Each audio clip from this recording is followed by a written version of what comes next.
আমি sub inspector শরীফ আনোয়ার হোসেন, আমি তেজগাঁও থানাতে আছি। যাদের ফোন হারানোর পরে তারা থানায় এসে তাদের হারানো ফোনের IMEI দিয়ে একটা জিডি করে, IMEI নাম্বার উল্লেখ করে একটা জিডি করে। তখন আমরা ওই IMEI নিয়ে কাজ করি। কিছুদিন পরে ওই IMEI-তে কোনো সিম অ্যাক্টিভ আছে কিনা, হারানো ব্যক্তির সিম ব্যতি রেখে যদি পাই তখন সেই সিমটা নিয়ে কাজ করি। সেই সিমের সকল ইনফরমেশন নিয়ে তখন আমরা উদ্ধারের জন্য সামনের দিকে আগাই। আসলে ফোন হারাই গেলে আমাদের করণীয় কি?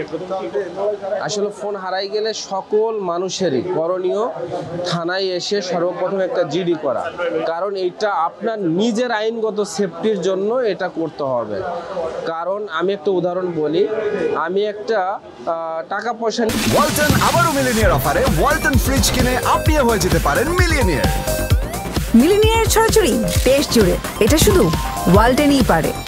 একটা সমস্যার জন্য একটা এলাকায় যাই, এই ঢাকার ভিতরে একটা এলাকায় যাই, তখন ওইখানে গিয়ে জানি যে তার ওই ফোনটা কিছুদিন আগে হারিয়ে গিয়েছিল। তার ওই ফোনটা ব্যবহার করে সে অন্য মানুষের কাছ থেকে হোয়াটসঅ্যাপের মাধ্যমে বিভিন্ন মানুষকে SMS দিয়ে টাকা নিছে।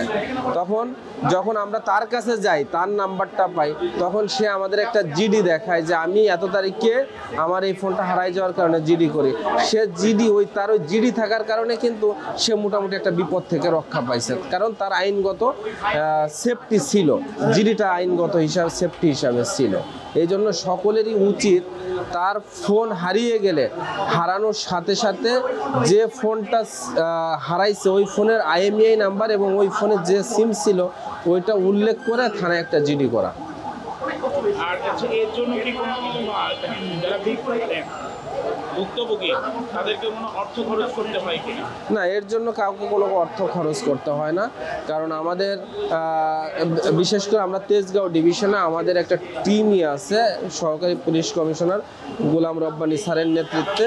স্যার আমাদের সার্বক্ষণিক টেকনিক্যাল যাবতীয় সাপোর্ট দিয়ে থাকেন। স্যারের সাপোর্টে আমরা মোটামুটি সহজেই, যদি ওই হারানো IMEI-তে কোনো সিম অ্যাক্টিভ থাকে সেটা নিয়ে আগাইলে মোটামুটি আমরা সহজেই রিকভার করতে পারি।